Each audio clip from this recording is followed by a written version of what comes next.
हे त्यांचे इंग्लिशमधले नावं आहेत, म्हणजेच फोनिक्स आहे. ए ई, आई ए आय, ओ ओ, औ ए यू और ओ यू, ए एम किंवा ए एम जी असं पण होतं. आहा ए एच ए आहा, ए ओ किंवा ओ यू. काही काही अक्षरांचे दोन दोन नाव आहेत, जसं तुमचं एक घरी नाव वेगळं बाहेर नाव वेगळं असतं ना, तसं काही काहींचे दोन नाव. नंतर क के ए ख, ख मध्ये क आणि ह आलेला आहे म्हणून के एच ए. ग मध्ये जी ए, घ मध्ये ग आणि ह आलेला आहे म्हणून जी एच ए. च सी एच ए छ, छ मध्ये च आणि ह आलेला आहे म्हणून इथे सी डबल एच ए छ झाले. ज जे ए झ जे एच ए किंवा झेड ए. ट टी ए, आता पहा ट ठ ड ढ न आणि त थ द ध न यांचा सारखेच फोनिक्स आहे. ट टी ए थ, थ मध्ये ट आणि ह आलेले आहे म्हणून टी एच ए.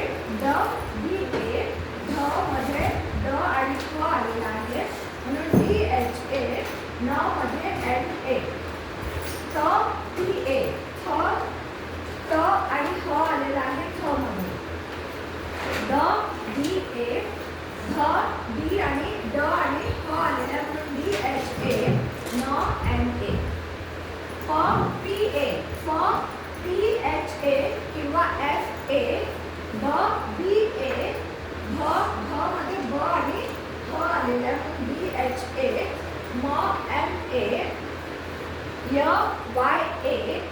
र आर ए.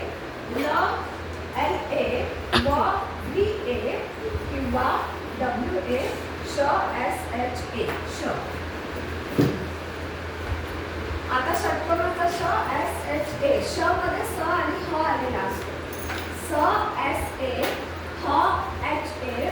ळ इंग्लिश आणि हिंदीमध्ये ळ हा शब्द नाही म्हणून त्याचं फोनिक्स होतं एल ए ल. क्ष मध्ये क स ह आणि अ आलेला आहे. क्ष जेव्हा तुम्ही घशातून म्हणता क्ष म्हणजे क पण आला, स ह आणि ए म्हणून के एस एच ए क्ष. ज्ञ ज्ञ ज्ञ म्हणून दाखव तुम्ही सगळे. ज्ञ ग आला, न आला, य आला, ए तर कॉमन आहे सगळ्याच्यात. बी एल वाय ए ज्ञ. त्र त्र म्हणा. त्र मध्ये कोणाला त र म्हणून टी आर ए. श्र S H R A. S H R A. ठीक आहे.